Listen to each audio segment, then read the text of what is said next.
시간이 나오지요.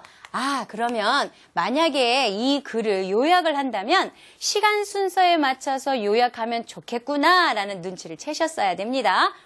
요거 필기도구 꼭 쥐시고 손에 이렇게 딱 쥐시고 준비하세요. 지금으로부터 1000여 년 전 봅시다. 여기 시간 1000여 년 전 어느 마을에 한 아이가 태어났는데요. 우렁찬 울음소리를 듣고 사람들은 장차 큰 인물이 될 것이라고 말했습니다. 예, 선생님도 그 울음소리가 우렁쳤대요. 자, 이 아이가 바로 누구라고요? 아, 강감찬. 그러면 무엇을 중심으로 요약해야겠다? 시간 순서에 따라서 누구를 주인공으로? 강감찬 장군을 중심으로 요약을 해야겠다라고 여러분들이 머릿속에 생각을 해 두셔야 됩니다.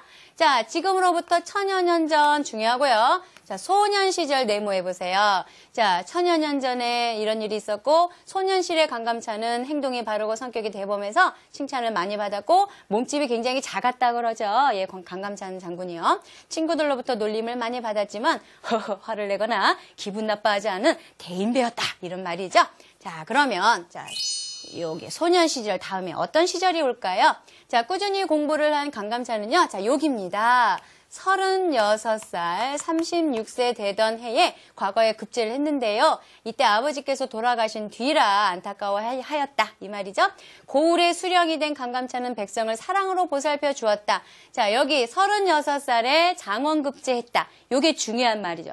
아까 소년 시절에는 어떤 게 중요한 말입니까? 소년 시절에 어떤 성격을 갖고 있었다. 뭐 이런 것들 중요하겠죠?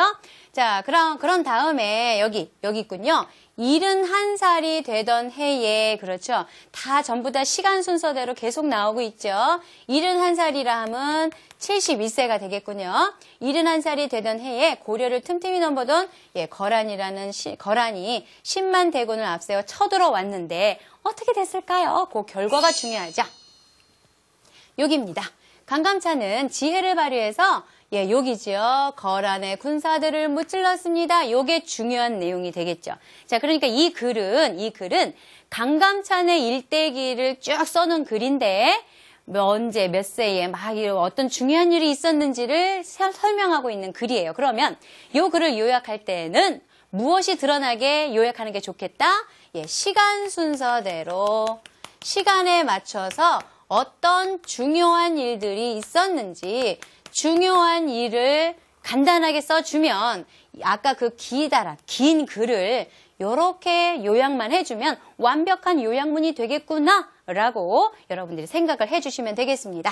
그래서 이런 문제가 나올 수가 있습니다. 이 글을 요약하시오. 간단하죠? 간단하지만 요거를 답을 제대로 쓰려면 여러분들이 생각해야 될 것이 많지요? 아까 무엇에 대해서? 그렇죠? 시간 순서를 잘 생각해 두셔야 되고요. 또 하나는 그 시간에 맞춰서 중요한 일이 무엇이 있었는지를 여러분들이 잡아내셔야 된다. 요걸 빠뜨리면 이 글을 요약하는 것은 실패일 것이다. 그래서 이렇게 요약을 할 수가 있습니다. 정답이에요. 정답이지만 조금씩 달라도 상관은 없습니다. 그런데 요건 중요해요. 요렇게 시간을 나타내는 말들 있죠? 또 어디 있습니까? 소년 시절에는 어떤 일이 있었고 36살 되던 해에 어떤 일이 있었고요. 그 다음에 70살이 되던 해에 어떤 일이 있었다. 요것은 절대로 빠뜨리시면 안 된다는 거죠. 자, 요것들이 꼭 들어가고 여기에 중요한 말들이 사이사이에 끼어져 있어야 제대로 된 요약문이 나올 수 있다는 거죠. 자, 1000여 년 전에 강감찬이 태어났고요. 소년 시절에는 이런 행동과 이런 성격이 있었고요. 36살 되던 해에 급제하였다. 그죠? 70살 되던 해에 거란의 군사들을 물리치는 커다란 업적을 이루었다. 요렇게 하나, 둘, 셋, 넷, 5줄만 있으면 아까 그 긴 글이 아주 일목요연하게 요약이 된다는 말씀이죠. 그러면 다음 단계로 넘어가기 전에 병원에 좀 들러볼까요?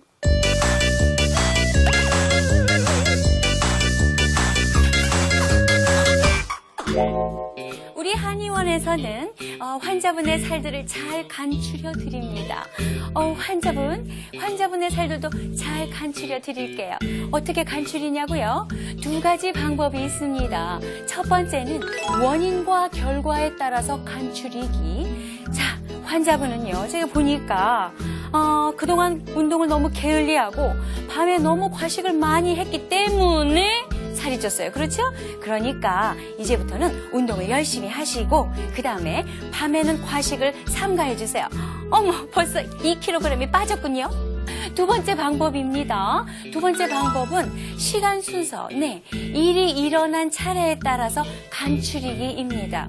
환자분, 아침에는 삼겹살과 밥 2공기, 그 다음 점심에는 햄버거 3개와 콜라 2잔, 그리고 약간의 간식으로 피자 2판을 드셨더군요. 저녁에는 튀김 종류로 이만큼 많이 드시고 곧바로 잠을 잤더군요. 자, 이렇게 하면은 살이 안 빠지겠죠? 자, 다음부터는요, 채소 위주의 식단으로 딱 3끼만 드셔주세요. 뭐라고요? 그런데 저는 왜 이 모양이냐고요? 그런 소리 하지 마세요. 이래봬도 마음은 홀쭉하답니다. 그러면 저는 다른 방법이 있지요. 다른 방법으로 살을 간추리겠습니다. 중요한 내용을 이어서 간추리기.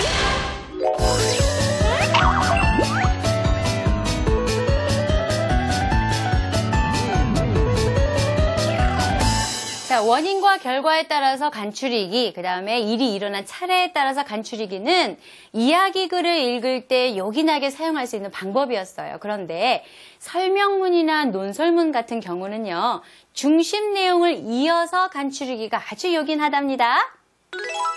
자, 중심 내용을 이어서 요약한 예를 보여드릴게요. 우리나라의 발효식품에 대해서 설명하는 글이 있습니다. 자, 그것을 주된 재료, 그쵸? 주된 재료에 따라서 채소 발효식품, 그 다음에 수산물 발효식품, 그 다음에 콩을 발효시킨 그런 식품들로 나눌 수가 있다라는 그 요약문이에요. 그러면 이런 것들을 보면 이것이 요약되기 전에는 분명히 채소 발효식품인 김치류에는 무엇이 있는데 이건 어떻게 발효시키고 막 설명이 있었을 거예요. 그렇죠? 그걸 다 빼버리고 이렇게 채소 발효식품엔 뭐가 있고 수산물은 뭐가 있고 콩을 발효시킨 그 식품에는 뭐가 있다. 이렇게 중심 내용만 쏙쏙 골라서 요약한 예시 글이라는 거예요.